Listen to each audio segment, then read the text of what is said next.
Well, this is Batgirl from Illinois. Should we get this shindig started? Sure. All right. Well, hello, everyone, and thank you again for joining us for this interactive session with your peers who will share their knowledge and best practices on live streaming. Let's take a minute to say thanks again to our 2020 LTC sponsors, Parallon, Patient, Russell Investments, and Cenex.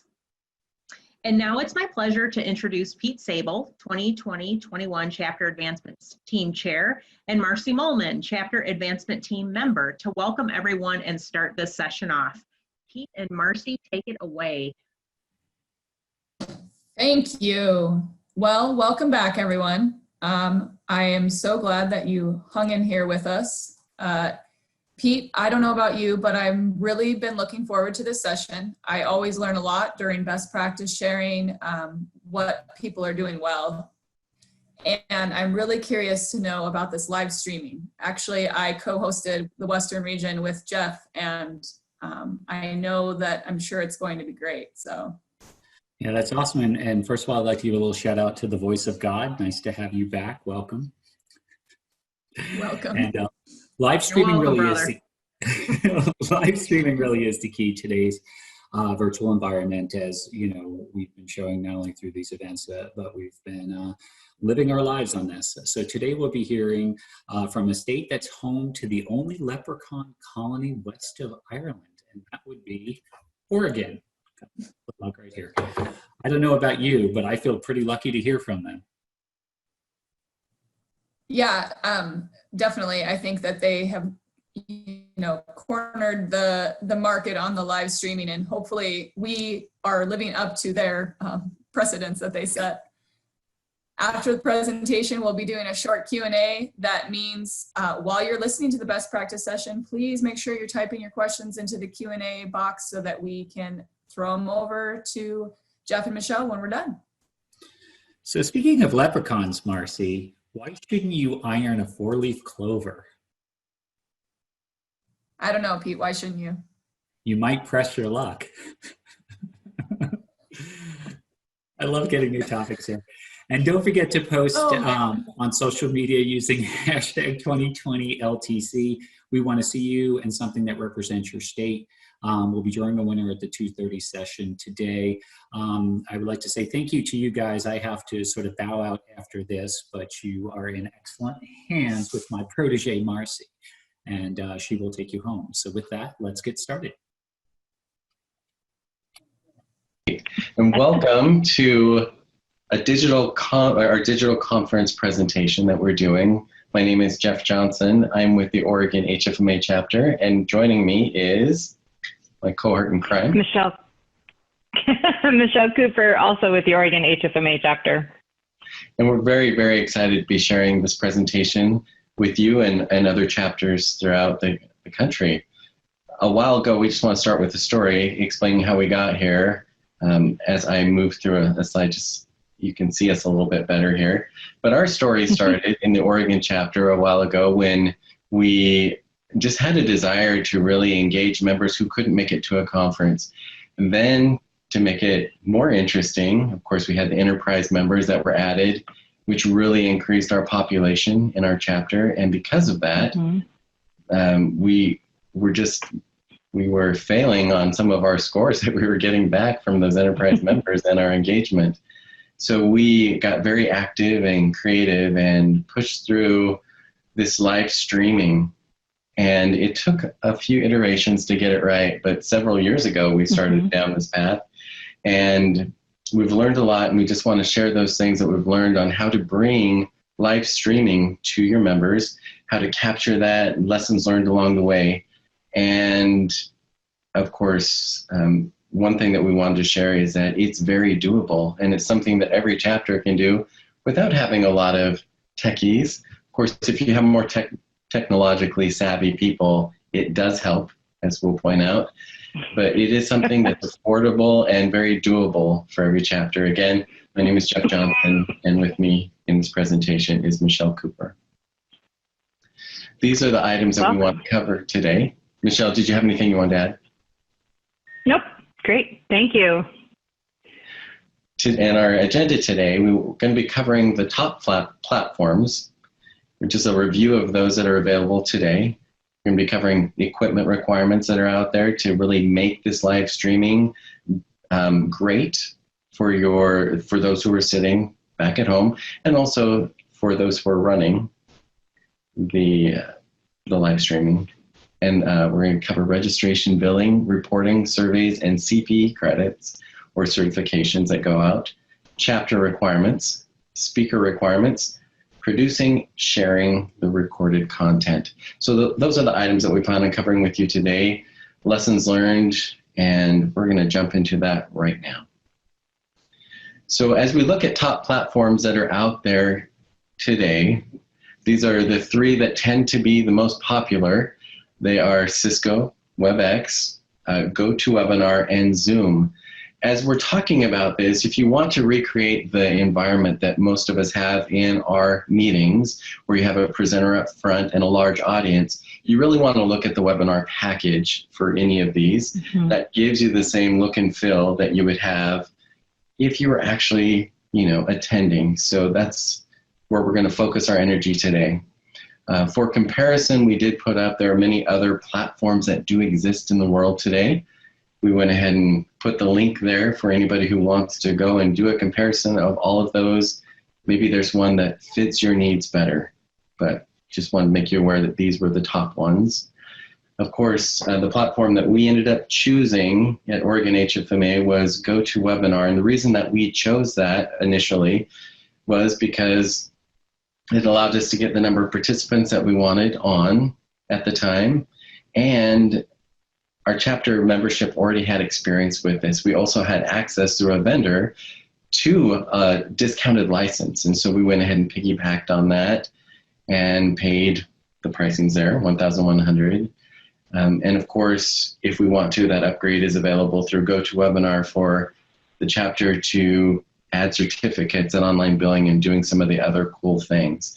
One thing that's nice about the GoToWebinar is, of course, it allowed us to handle registrations, polling, unlimited recording, surveys, and all of those through that license. With that being shared, the association recently introduced a relationship that they have with Zoom. And so our chapter is now looking at that. This is some pricing that I got from the association, and any chapter can take advantage of this pricing, and it's pretty easy to get these licenses added as well. So the licenses are there. You can choose which one meets your needs based on the number of participants that you're going to be having in each session, how many licenses you need, and the type of license, and I have that listed out. I'm also including the link in this because if you follow that link, you can actually sign up very easily. It takes about 24 to 48 hours for you to have that license active, and then your chapter is ready to move forward utilizing Zoom, and you'd have access to that. And Zoom is an amazing platform. They've done a lot with that to enhance it recently. Best practices that we've learned along the way are the following. In selecting the platform, Michelle and I talk about all this all the time, but your chapter, if you have an expert that's better at Zoom or GoToWebinar, then utilize the platform where you have the expertise, because if they're running it, it's just going to be better for those who are attending. Also know the license that you want. We were talking about this yesterday. If you know that you're going to have 300 people online, make sure you buy the right license or you'll be very sad. That happened to us, right, Michelle? Yep. Yep, where we exceeded the number of licenses as we got into this more and more. So just know that, and also if you're going to have multiple tracks going on at the same time, you're going to need more than one license, because you're going to have 2 sessions that are being recorded and broadcast at the same time. Find a vendor if you want to. If the Zoom, I think the pricing offered through the association is probably the best I've seen so far. So I would start there. That's my recommendation. But if you have other vendors who can provide it cheaper by piggybacking off of their license, maybe a different platform, feel free to do that. Also, this is an opportunity for vendor partners to definitely reach out, and it could be even a sponsorship thing that they want to extend. A question that came up for us also with the Zoom because it hit the news, was just what is security for the Zoom platform? And really it's for any of these platforms. How do you keep your meeting secure and you make sure people aren't getting in? So the biggest thing that they recommend is, of course, adding a password to each session and putting people in a waiting room before they come in.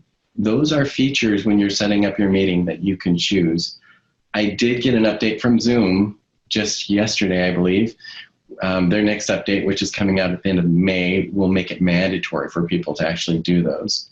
So again, best practice, I think they're implementing those in the actual softwares as we move forward. Mm-hmm. So with that, that's our session on selecting the best platform. Now we're going to turn it over to Michelle to talk a little bit about the equipment requirements. Yeah, and just as the platform is important and will really, give you a great experience or give you a really tough experience, depending on which way, so is the equipment. One of the things that we learned the really hard way was that you really have to have a hard internet connection in whatever room you're going to be live streaming in. That you cannot rely on the Wi-Fi bandwidth to be reliant and to be fast enough to be able to do the streaming. We got all set up and we were really, really excited about a couple presenters we had, and we garnered a lot of excitement. We pushed on it really hard. We didn't think about the hardwire requirement, and we struggled for the entire 2 days trying to get enough bandwidth. I mean, we tried banning cell phones. We said, nope, you can't use your cell phones, you can't use your laptop, and we still didn't have enough Wi-Fi bandwidth. So just know that you really need to have a plug that goes from your computer to the wall, and with a Cat5 or Cat6 cable. So, and that's really critical. And make sure your facilities group knows that, because that's not something that comes automatically with most of the facility setups and the most facility contracts. So that is a piece that does need to be added so that it's set up and it's not a surprise to everybody, because it may also drive where you set up the equipment. Because if you have a choice of being 4 feet away from the plug or being 18 feet away from the plug, you can probably guess that you're going to be better off 4 feet away than you are 18 feet away. So just be aware of that. A table. Seems a little silly, but you got to have some place to put all this stuff. So you're going to end up with computers. You're going to end up with different battery packs and different things, and just make sure you have a table. Again, it's not insurmountable if you don't have it on your request initially, but your facilities group and the facility you're working with will be very appreciative if they know ahead of time that you need a table. And I do recommend that it not be a round table. Putting computers and cords and people around a round table while projecting can be done in a pinch, but you're better off with either a square or rectangular table where you can all sit in a nice line alongside the one side of the table. Your video camera. We'll get in the next slides a little bit more detail about the video camera and the dongle. All of the online tools that Jeff was talking about, whether it be Zoom or GoToWebinar or WebEx, they are designed for webcams and built-in webcams, much like I'm using on my laptop here. It's built in, I turn it on and there it goes. But in order to get the full functionality and the full effect that you want of being in the room that you're really trying to present to, you really want to use a video camera. And so that is a purchase. It's not a purchase that you have to do every time you go to do a presentation. It's kind of a one-time purchase, but it's important. So we'll talk about that a little bit more. Your wireless lapel mic. So your speakers will get the honor of wearing 2 mics. One will be the one that is the mic for the room and that will project, and everybody in the audience that's local and present will hear and use. And then there'll be the lapel mic for the webinar. That gives them that. So making sure that the speakers are aware of that, oh, by the way, you're going to wear 2 lapel mics. You get some crazy looks the first time if somebody has not told them ahead of time. So if you can have your program chairs be the ones that tell them that, then you as the tech team don't get the crazy looks. Know the broadcast frequency of the conference center's wireless system. So back to our lapel mics. You can't broadcast 2 separate microphone setups on the same frequency. So you need to make sure that there's some band frequency difference between what you're going to use for your tech committee equipment and what the wireless system of the conference center uses. You can adjust them, but you want to make sure you know that they're separate enough that you can that you're not going to interfere with each other. A minimum of 2 laptops are going to be needed, and you're going to need at least 2 USB ports on both laptops. Some laptops are not coming with USB ports anymore, so making sure that whatever laptop you grab has USB ports. And then a tripod for video camera. We've all probably seen the wonderful home movies where somebody's holding a home movie projector camcorder, and it makes you nauseated if you get motion sick like I do to watch it, because it's shaking and it's moving and everything, because they're really excited and they're bouncing up and down and they sit and sometimes even fall down.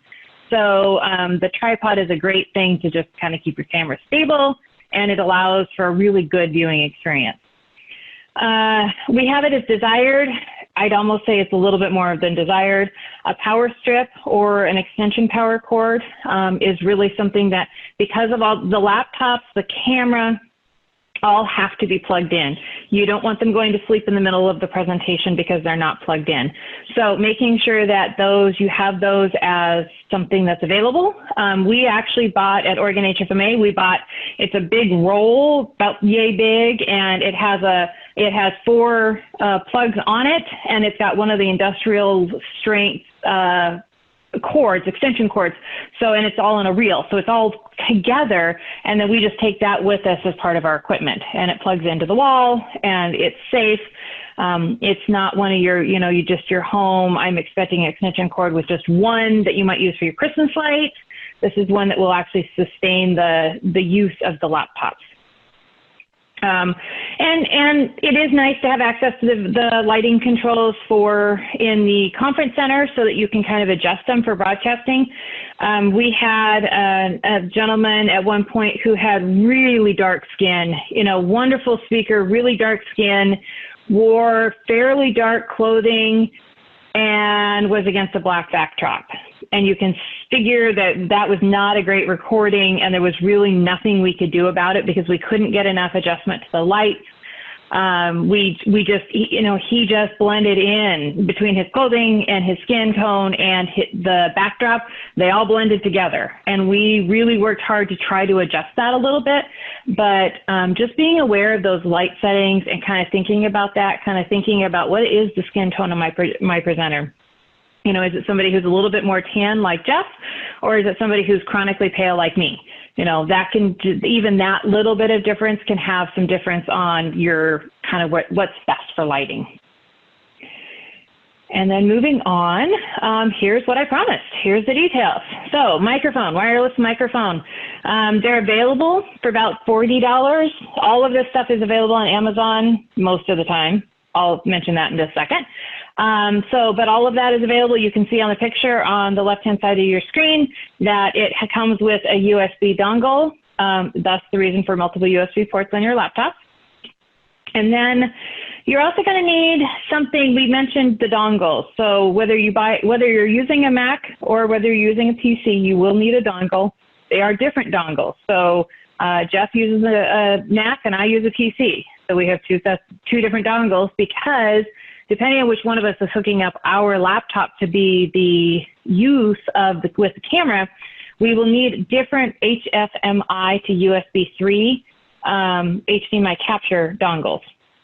We've listed off the descriptions of both of them. I will tell you that the one for the PC dongle my husband looked for the other day on Amazon, and they are all back ordered right now. I expect that in the coming days they will become available again, but with the current crisis, I think a lot of them have gotten consumed because of needs to do webinars and WebExes and things like that. Camcorder, a good quality camcorder. It does not have to be the $10,000 model. Ours ran about $285. It does need to have zoom in, zoom out features. It needs to have a speaker, plus the stream and record sessions, i.e. dig into the specs. So the one we went with is the Canon Xia FR80 camcorder, which is what's on the screen. There are others out there, but make sure you really dig into the specs and you take the verbiage that is on the screen, and that's what you're looking for in the specifications for the camcorder. So you probably aren't going to want the $50 camcorder. It's not going to work, and you're going to return it. We also tried that too. So it's another case of, you know, going cheap for some of this is probably not your best option. The tripod, a tripod's a tripod, so you just need a tripod. Again, these are all available on Amazon.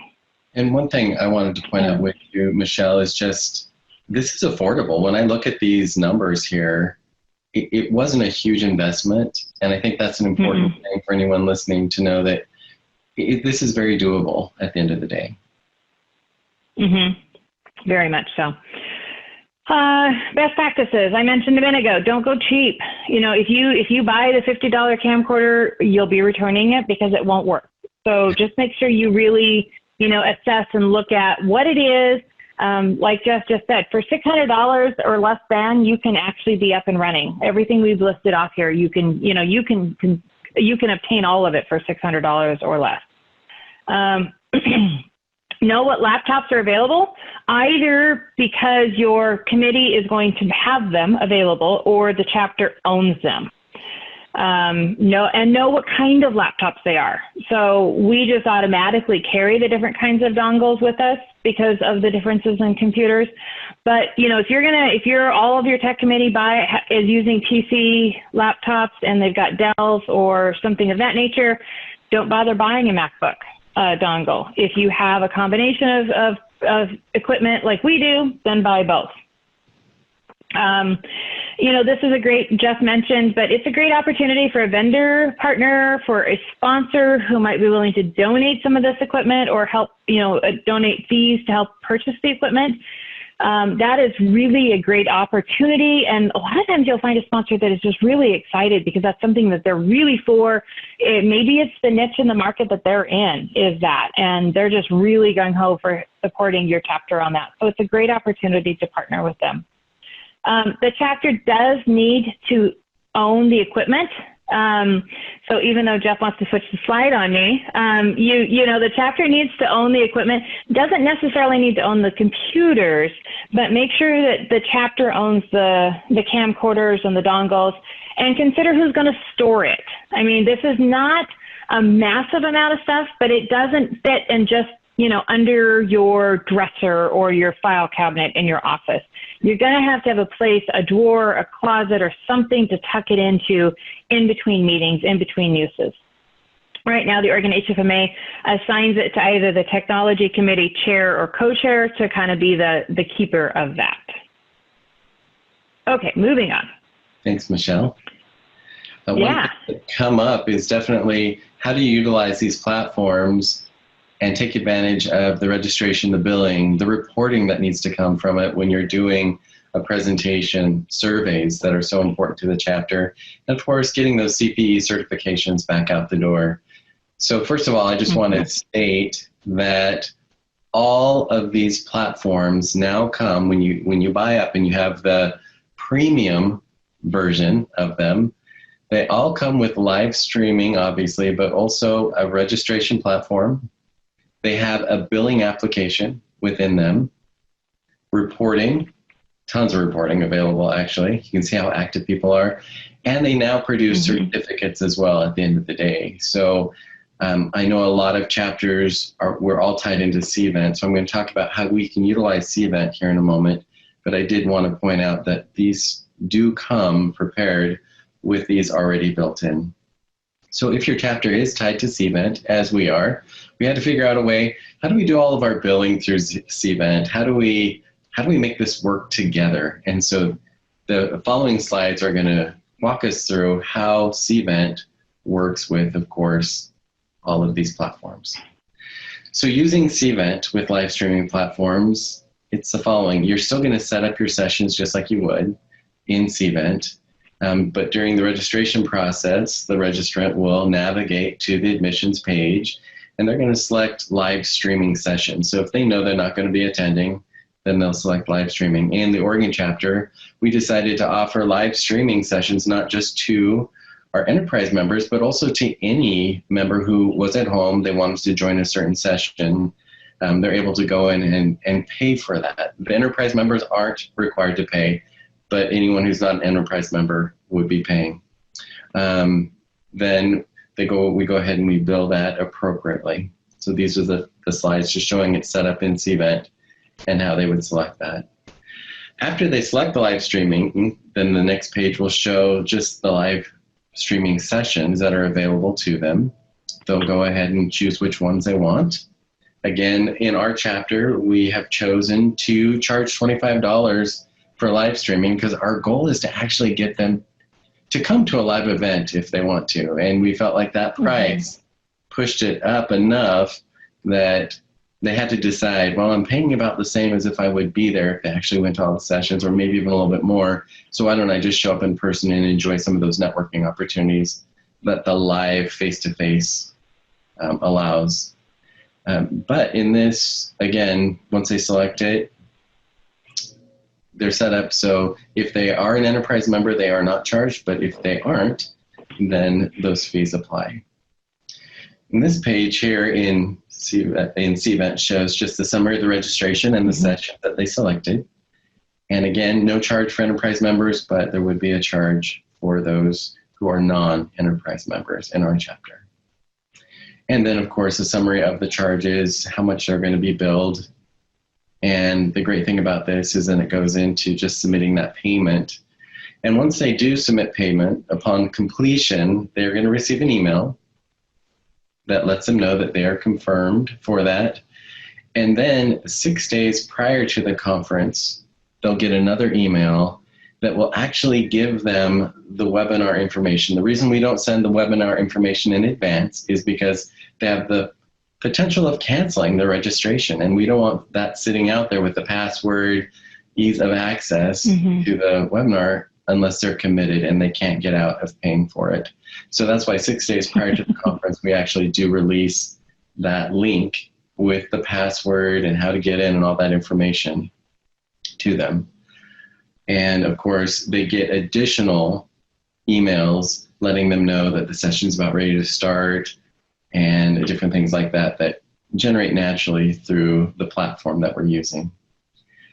Of course, 6 days in advance, one thing that we do have to bring up is these platforms are great. So your Zoom, your GoToWebinar, all of those are great at getting a lot of data and even putting it into Excel where you can send that to somebody. They're not so great at importing data into them. So they don't have a great import feature at all. They actually are a manual entry. That's the way they were designed originally. So what happens on our end is our Cvent administrator sends the tech team a list of all those live streaming registrations, which includes the information that we need. We go into our platform, we manually enter those in, and that is, of course, what kicks off the information that they're going to be joining and all of that and those additional emails.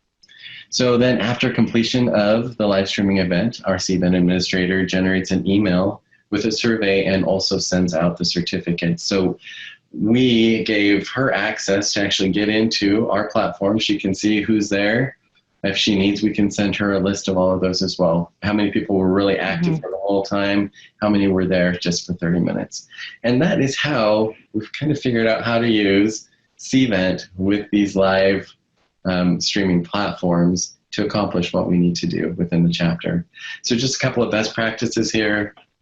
Again, the software platforms actually have all of this built in. I think it would be easier if we could just use the platforms themselves to do it, but we are also tied to Cvent for other reasons. So it's important to understand how they work together.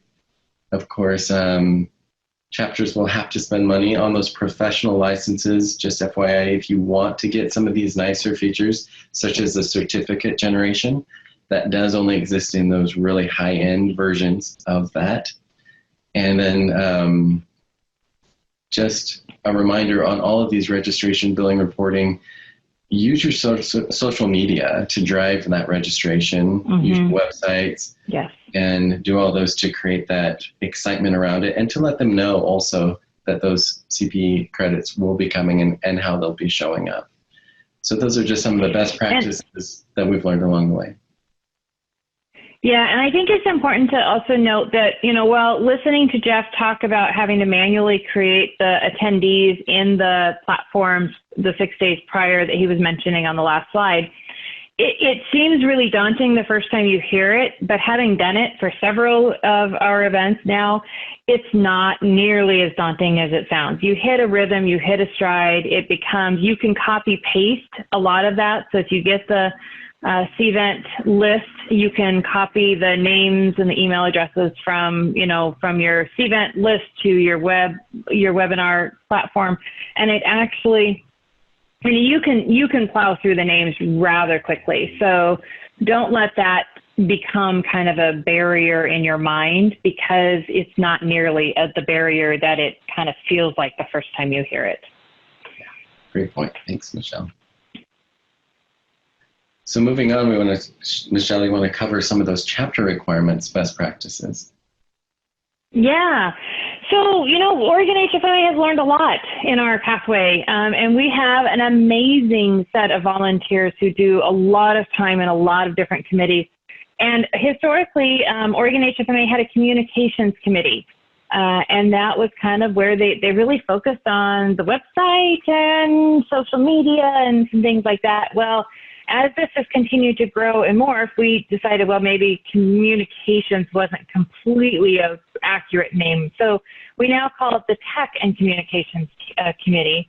And that committee really does have the oversight to the website, to all these go-to webinars, the live streaming, the video content, the social media, the podcast.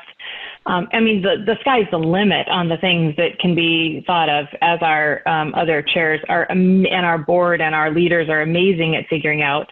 It seems like every time we turn around, they're coming up with a new great idea that's cool and it engages people and leaves Jeff and I scratching our head going, okay, now we got to wrap our minds around how to do this one. And we've gotten to where we've hit our stride. That said, you have to have a super, super close tie to your CVent admin, if applicable, or whoever you're using for your registrations. You need to be really tied closely to them, because you need to work together to share the data, to have the information going back and forth.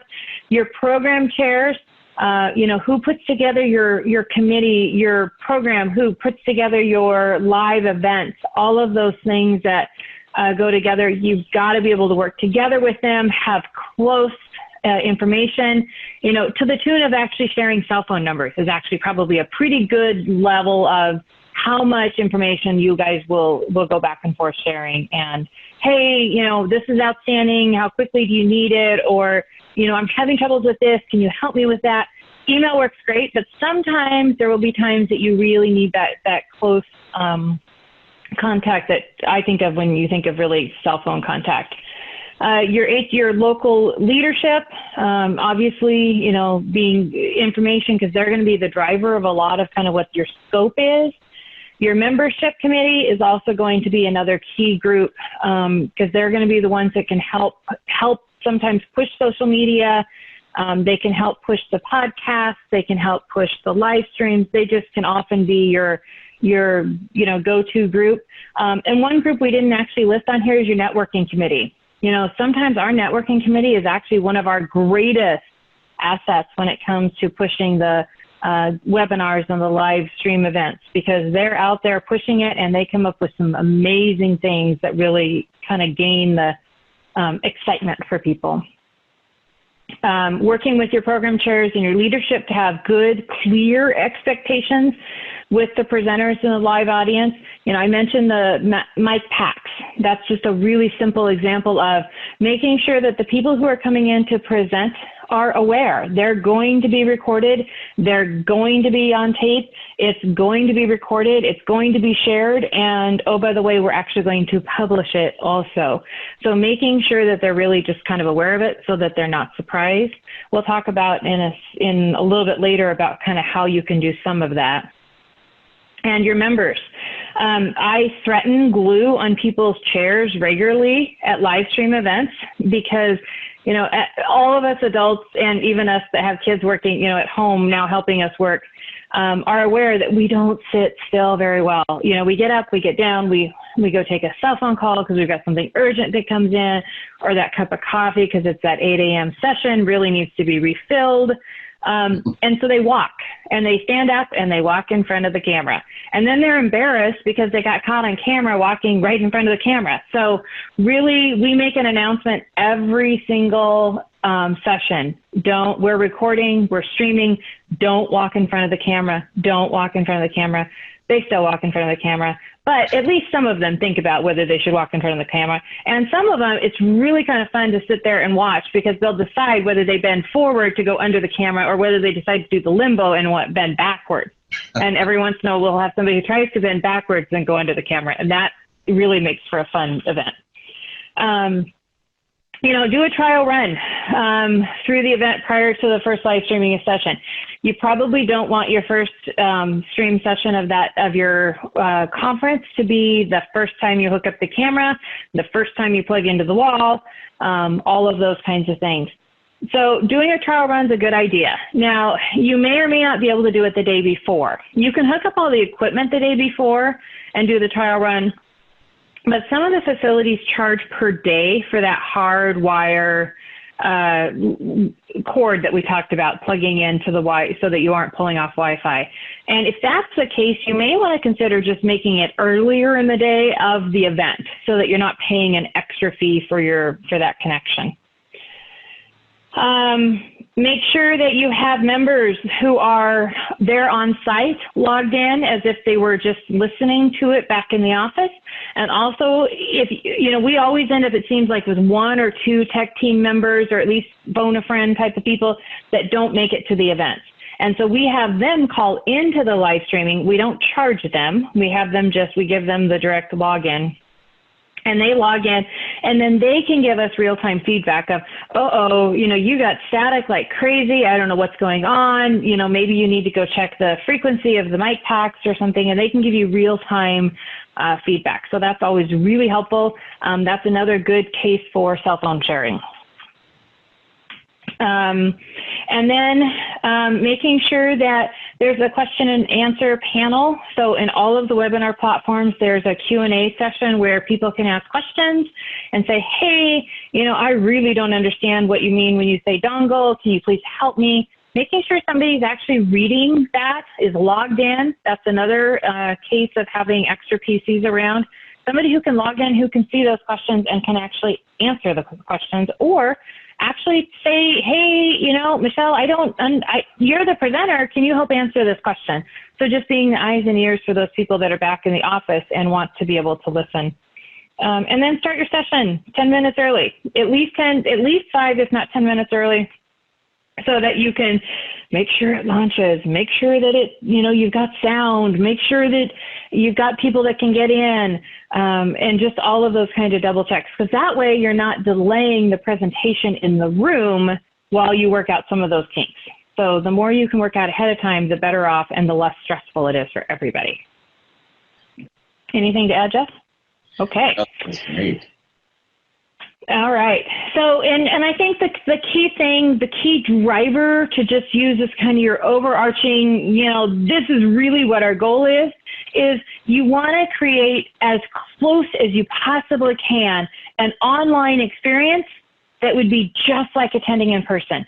So if there's going to be a poll, if they're going to ask, if your speaker is going to run a poll of how many people have, children under the age of 5 in the household during COVID that they were trying to work with, make sure you know that ahead of time so that you can put it into the webinar so that your online audience can participate too. Because you know what? They may have more 5-year-olds at home than your in-person audience. So just making sure that can really be just that back and forth experience as much as you can. And then as you go through and as you set up your sessions, you really want to make sure that you brand it, that you kind of have just that full sponsorship acknowledgement. If you have sponsors that are involved in specific sessions, bios for your speakers, pictures of your speakers. All of those things are just amazing things to make sure that they're part of your webinar platform as you set up the webinars. And then we get to best practices. And I have to move the window. Hang on just a second, and I will move the window so I can read the whole slide. So just as we said, you want it to be as close as in person as possible. Get the speaker's presentation ahead of time so that you can load it into the webinar platform. What will happen is you'll actually have an extra laptop the laptop that's plugged into the camera will also be running the presentation so that you're not dependent upon the presentation in the room on the screen, because the experience for the person back home is not going to be great if that's what you're dependent on.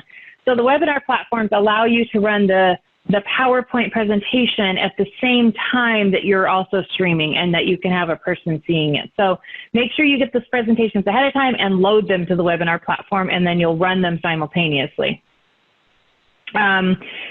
Making sure that you actually move the slides.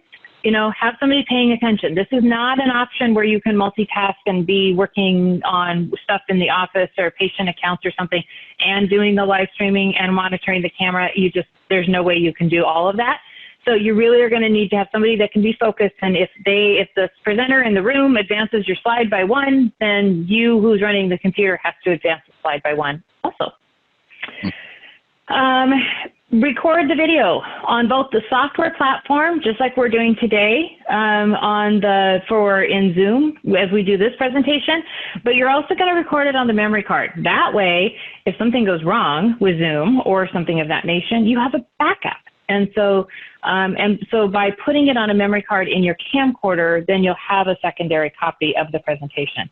As you buy the camcorder, that may be something to think about looking. We didn't include that in an earlier slide, but you may want to consider the amount of memory in the camcorder, or even just buying, for really cheap anymore, you can buy really big memory cards. And so just having that so you can pop it into the camcorder for that. We've already talked about the polls and the questions, so making sure that that's there, making sure that the person who's monitoring it can actually share the results with the speakers. Sometimes the speakers actually have a lot of fun with that. They'll get the poll in the room and then they'll turn and say, okay, but how many did we have online? And that's just a fun kind of engaging opportunity for that.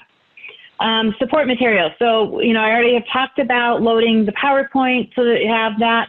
But if they're going to do handouts, some speakers love to bring, 10 or 15 handouts to hand out to the room. Maybe they're, cards, reference cards for future things, or things that give enlightenment or give uplifting messages or things like that. Those are the kinds of things that if you can get a hold of a copy of those ahead of time, then you can upload them. Don't publish them. Don't spoil the surprise for the speaker, but you can upload them so that they're available. Polls we've talked about. And then whoever's running your camcorder has to be somebody who's willing to also stay engaged. Again, we're not going to play with cell phones or multitask. We've got to zoom in and out. So this is kind of odd to Jeff and I, because we're not moving in and out. Unless I rock back in my rocking chair here, we're not moving in and out of the camera range. But normally when you watch TV or you watch other things, the camera is going in and out and zooming and rounding, almost to the point of making you dizzy sometimes. So you want your camera person running, they're going to go in and out. They're going to zoom in and out, and they're going to take the presentation so that they keep it close. Sometimes it's going to be really close. Sometimes they can get some really good facial expressions from the speaker. But sometimes coming back and giving a little bit more of the entire stage a feel is going to be helpful. If you have a panel, going from one speaker to another is good, instead of just staying wide angle for the panel the entire time. So just making sure that, think about what would I want to see if I was back at home in the office, what would I want to see, and then having them mimic that. And then every once in a while, you'll have an opportunity to raise your hand and remind the speaker that there's an online audience. Sometimes they forget, especially during that question and answer session that all of our speakers do at the end. They need to repeat the question. So we try very, very hard to have the person asking the question speak into a mic. If they do so, the speaker's mic will pick up the question and that will be fine. But not always do they wait for the mic, especially if it's a really full room and it's going to take a bit for that mic to get there. Sometimes they'll just shout out the question. Well, your online audience isn't going to hear that shouted out question. So then really making sure that speaker repeats the question so that before they answer the question, so that your online audience has any idea what question they're answering. Otherwise, the answer isn't going to be very helpful. Yeah, that's great. I just want to add also on the importance of the camera, and the reason that you went with a higher end camera was with the ability to pull back and move around. I know there are times that people are communicating from the floor, right? Those are the attendees that have great comments. Being able to move the camera on top of them so that people can see who's making that comment is great for the online audience as well, like you said. Now, I know, Michelle, you've touched a lot also throughout what you've shared about the speaker and their requirements. So would you like to lead us through that as well? Sure. First and foremost, make sure your speakers have agreed to be recorded and have their content live streamed via multiple digital media applications and recorded for future use by the chapter. Some of your speakers, this will be something that they have to run. You know, we've had a couple of speakers over the time who actually had to consult their legal department to have this approved. You know, oftentimes those are the groups that are kind of coming out of an attorney industry anyway. So just making sure that they are aware of it. Making sure that your speakers, and that should be part of your contract with them. And I think on the next slide, we talk about that a little bit more. Also making sure your speakers send the presentation ahead of time. So you really don't want them to walk in the day of and 5 minutes before they start speaking, hand you their presentation. They need to send it to you ahead of time. Oregon HFMA has the speakers send it to the program chairs, who then are responsible for getting it over to the tech committee. So the tech committee is not the face to the speakers ahead of time. We have our program chairs continue to fill that role. Along with getting the questions or any polling, trying to get that a week in advance will allow your tech committee time to get that uploaded and actually get that set up. Also, make sure your presentations are in a PowerPoint format, not a PDF. A lot of us tend to PDF things before we send them out publicly, but in that case, it will not work with the webinar program platforms to use a PDF. It really does have to be a presentation. Now, for uploading for future reference, you know, you could use a PDF, but for the live stream event, it really, really has to be a PowerPoint. It cannot be a PDF, and I can't stress that enough because we have really run into that over the time as being a problem. And then they must also be wearing, we mentioned the 2 mics. So, you know, they need to have an availability to actually put 2 packs on their hands or on their waist. So particularly for, you know, if someone's going to wear a dress, making sure that there's some way for them to do that. Because sometimes we've had people who've come and they're, you know, in this beautiful dress and they intend to hold the mic pack in their hand because that's what they do. Well, 1 mic pack's great, but 2 mic packs doesn't work so well. So, and it really causes kind of an unfortunate and somewhat embarrassing situation to try to figure out how do I attach a mic pack to this dress that's gorgeous and there's no place to put it. So we've had to be creative a couple of times. And then on the screen is kind of an example of the release and consent form. So making sure that they are very aware that this is what it is, that this is what they're agreeing to, that they're going to be, it's going to be live streamed, it's going to be recorded, all of those kinds of things. Throw in the photographs at the same time so that if somebody takes photographs that you can use for social media and things like that, make sure you go ahead and get that as part of your release. It allows you to create social, you know, kind of social media presence. It can also encourage attendance, tag them, give them credit. I mean, a lot of our speakers anymore have a LinkedIn profile. They have Twitters and Instagrams and all of the different platforms that are used. Give them credit because a lot of times then they will use that and that's something they can use as a way of reaching out to other people. So it kind of is a give and take, and it works really well because it goes both directions. And then, hang on, I gotta move this again. So only contract with presenters who are willing to be live streamed and recorded. Seems a little like a line in the sand, but I would encourage you really don't want to get into a situation where this presenter will allow us to videotape them and live stream it, but that one will not. Because then you've got people who are really eager, who really want to talk about it. They hear about HFMA, they hear about your local chapter HFMA and the upcoming seminar, and they really want to participate. But then the one that they really care about the most, because it's a really applicable topic, hasn't agreed to be live streamed. And then you've just kind of set yourself up for frustration. So really focusing on that. You know, especially now as we've all gotten used to webinars, I think more people are becoming more comfortable with the idea of live streams and being recorded, but just really being aware that that's still, you want to be respectful. Ensure they understand that presentation environment. We've talked a lot about that. And also about, that online presence, the questions and things like that. And if your program chairs get into a situation where the presenter is asking questions that they can't answer or they're not comfortable answering, then the tech committee can step in and help answer that questions. And sometimes letting your program chair step out of the middle of it and you working directly with the presenter can be really beneficial too. Anything to add, Jeff? No, thank you so much, Michelle. Okay. Appreciate it. Before we go into producing and sharing recorded content, we just wanted to state that it may appear like we're going through a lot of detail here, and we're purposely doing that to share with you the things that we've learned. It is very easy to do. We do want to stress that. It looks like a lot of detail, and to make it perfect, sure, that's why we're sharing all these things that we've learned, but you can also just do it and throw it out there. And that goes with producing and sharing the recorded content as well. As we jump into this section, we don't want anyone to feel like they have to do this.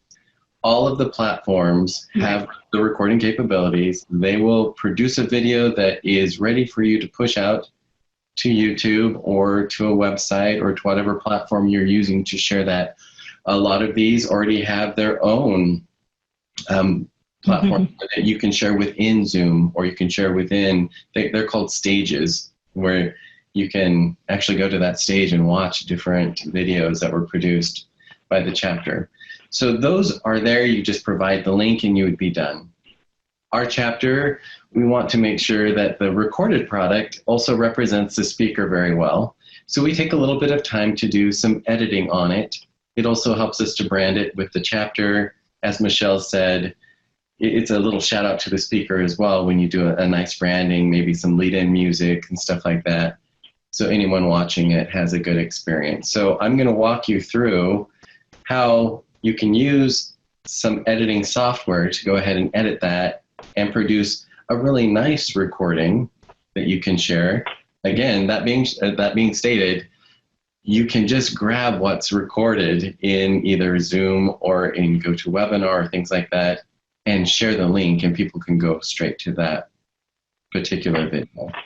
So you don't have to spend too much time, but if you're excited about doing some, especially sponsorship highlights, this is where you can add sponsor content to the video. Maybe you have a sponsor who brought that speaker in, so you want to give additional highlights to that. Well, you're going to want to edit in a little snap about them or things like any other content that you might want to add in. So editing does allow the chapter to spotlight that content.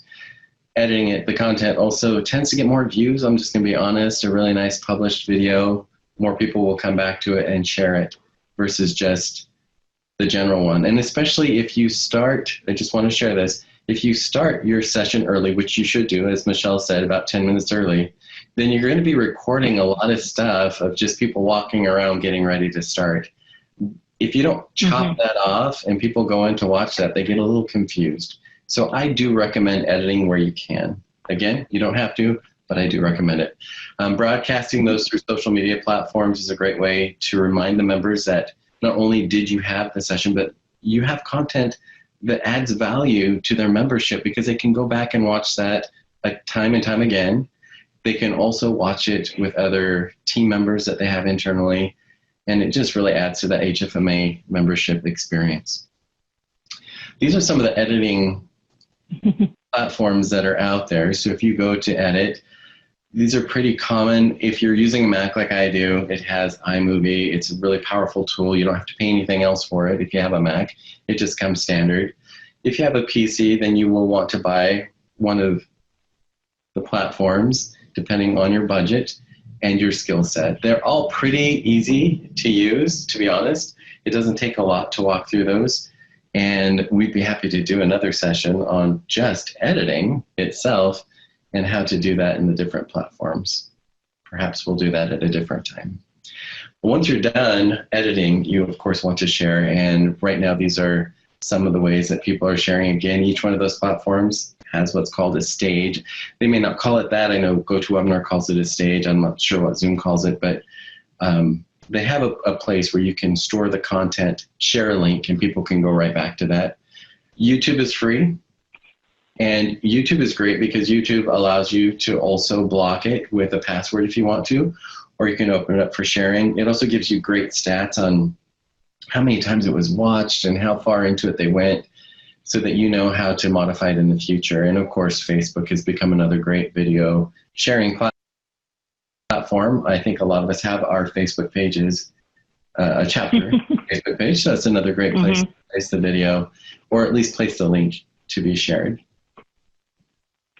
On producing and sharing these, some of the best practices, again, the better the audio and the video, the more likely members will watch. We provided a link of one that we did where we added the music and all of that, and you can just see that it's been watched more than some of the other ones. And it's not just because of the title, it's because the experience is really good. Choosing an editing software that is affordable. If you have a Mac, again, it's free. Maybe some of your sponsors have it, like we mentioned before. They're willing to help there, or maybe because they'll brand it, they're willing to do the work for your chapter. So there's something to consider. Of course, when possible, add that branding for that sponsor and for the chapter. And in some situations, if the video is really poor, as Michelle mentioned, sometimes you get a poor recording of the video. But if the camcorder's recording, it's clear. It just looks bad on the GoToWebinar or on the Zoom when it was broadcasting. So if you want that clear image, because you have it recorded already on your camcorder, that was that second recording, you can overlay that video, as we did on that one example Michelle was talking about, to brighten up the speaker and to make it look really crisp and clear. So those are just options for you we wanted to share.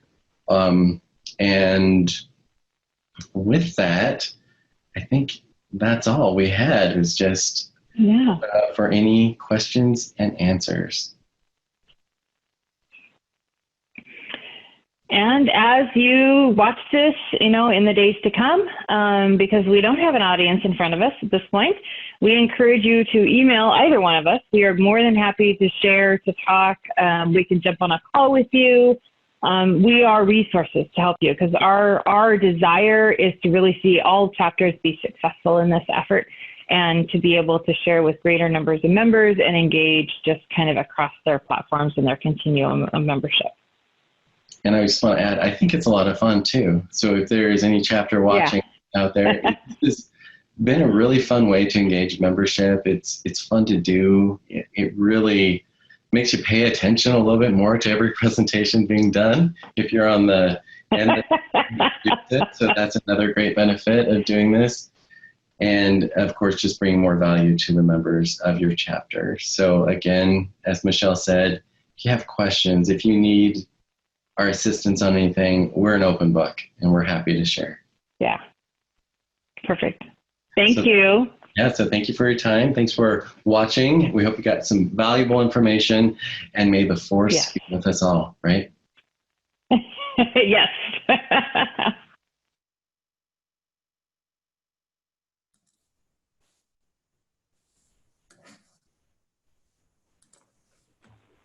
Wow, everybody, that was a great presentation. Thank you to the Oregon chapter and Jeff and Michelle for presenting today. You guys really hit it out of the park, to reference our baseball terminology that we're using. I think the takeaway from this is that practice makes perfect. You have to get out on the field and get your uniform a little dirty before you're ready for the big leagues. Well, that was good. Great job. Yep. That was good, Marcy. Good job. I give all the credit to the HFMA chapter ladies that help me with my scripting. Just like you, Jeff. Yeah, exactly. So we are available for any questions if anyone has those right now. I know one of the questions that was asked before, Michelle, was going back to, what is it like could you explain the 2 microphones just one more time? So do you want to take a stab at that? Sure. So, when you have a speaker in a big conference room, you almost always use a microphone. You always use a microphone of some sort. Oftentimes, it'll be a lapel mic that attaches to the speaker, and it'll be something that goes up near the collar, and then there's usually a wire that goes down to the waistband, and then that's actually what transmits to the speaker system, the sound system in the back of the room. With the recordings, you end up adding a second lapel mic because you can't typically tap into whatever's in the room to capture the speaker. So you end up adding a lapel mic that then will pick up the sound for the recording and for the camera and for the live streaming. So that's where you end up doing 2. You end up with 2 packs that attach to somebody's belt or waistband or whatever. And it's just something to be aware of. That is definitely one of the areas we've struggled with at times is learning that continuum of you got to have 2. So, and don't put them right next to each other.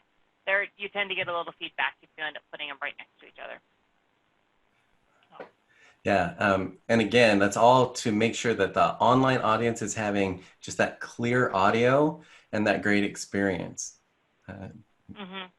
Yeah, I like the next question, so I'll pose this one to you guys because what is Oregon chapter's average vertical jump? Asking for a Washington, Alaska volleyball enthusiast. Okay, so just so everyone online knows, we have a competition going with Washington, Alaska and Oregon where we're going to be playing volleyball, and Washington, Alaska, watch out. Yeah. Because Tammy Kuhn, the president, has a vertical jump of 12 feet. Oh, wow. That's impressive. She's our front line. Yes, we're going to put right up front. I like it. So the question, do you provide all virtual content for free? So that is a great question. And yes, the Oregon chapter places that out on our YouTube channel. So if you ever go to YouTube and type in Oregon HFMA, you're going to see a whole bunch of video content that comes up. And we've made that available. It is public because we're allowed to based on our speaker and contracts that Michelle went over.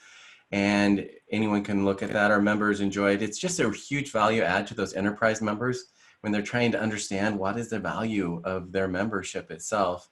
They have a lot of content that they can just jump to, not only what's on the association's page, which is amazing content, but also on our local chapter page as well.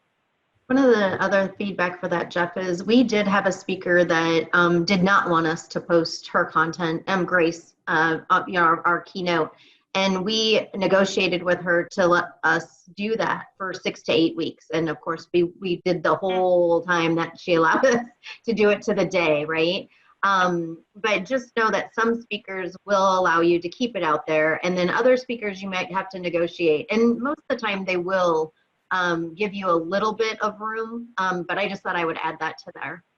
Yeah, I appreciate that. We did have one speaker as well that she didn't want her face out there. She was okay with some content. So we were able to make that particular YouTube video private, and only those who had the link, and she was fine with that. Those who had the link could watch it. And that's one way of giving it back to those people who had joined that session, just wanted to reference it. And so there are ways on those platforms like YouTube where you can make it very private and secure for your speaker. As Tracy was saying, limited time that it's out there. And other times you can open it up and make it more accessible for everyone. Yeah. Bill says we don't have pretty enough backgrounds. I know, I should change mine quickly. Yeah. So we also have another question about, do you provide all virtual content for free? They just answered that one, Tracy. I am sorry, I'm not paying attention. I was multitasking. No, that's even a better edit for the video, right? But this is live. I will stop reading. Oh, there you go, Jeff. Look at Jeff. There you go. Oh, love it. Love it. Thank you. Love it, Jeff. It's for Bill. Other than that, I know that someone asked a question about could we do more on showing how we do the editing and how we add some of those those items. And Tracy, that's up to the association, but we'd be very open to sharing what we do there. So I was going to ask you guys, actually, that's what I was working on when I was multitasking, is we're putting together I'm just going to join you guys. I feel weird talking at my screen. So it's probably better if I'm made to pay attention. One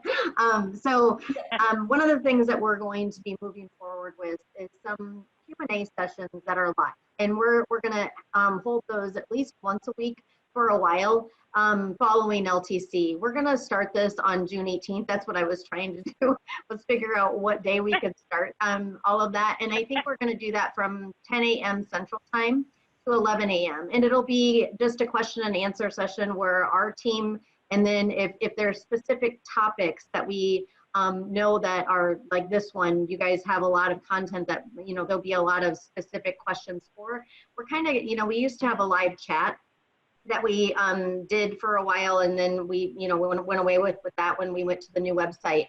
But I think it might be a good opportunity for us to have office hours per se, or some type of just Zoom room set up, and then anybody can come in and ask their questions. So Jeff and Michelle, if you're available on the 18th at 10 a.m. Central Time, so 8 a.m. your time next Thursday, we would be happy to have you join us during that time.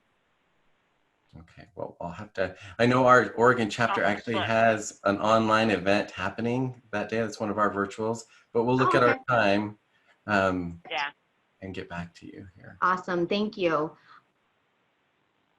And I won't try to read anymore, Marcy, because I won't multitask like I was just trying to. So I don't see any more questions. They just said it was good to see your face, Tracy. So. Oh, nice. Thank you. So one thing is if you're not available on the 18th, we're also going to try and do it once a week. It may not always be on Thursdays. And so that next week we have the annual conference kicking off. So we'll probably do it June 22nd for that previous week. So we'll get those posted to the community and to the chapter resource center today after the session, so everybody kind of knows what the game plan is for the next 4 weeks of live Q&A. And we'll just do it in a Zoom meeting room and just have people come in. We will record all of those, so we will share that if you're not able to join those, and there might be questions that come up, or we'll create FAQs to post afterwards. Okay. Cool. Thank you. Thank you, guys. Awesome. Thanks, Tracy. Yeah, and I want to just say thank you again, obviously, to the Oregon chapter for putting this together, Jeff and Michelle for joining us live and answering the questions. Next up will be the virtual events panel. Get out of your seat for a 7th inning stretch. Make sure you get some Cracker Jacks. Pete would be, if you wanted to get something to drink, a beverage, a little beer for the 7th inning stretch. But join us back for the 2:30 session Zoom link that's been populated on the chat. All right, great. And thank you. Bye-bye. Using those hashtag 2020 LTC social media posts, remember, each entry gets you a chance to win, and that's going to be announced live at the next session. Thanks, everybody. Cool. All right, bye-bye.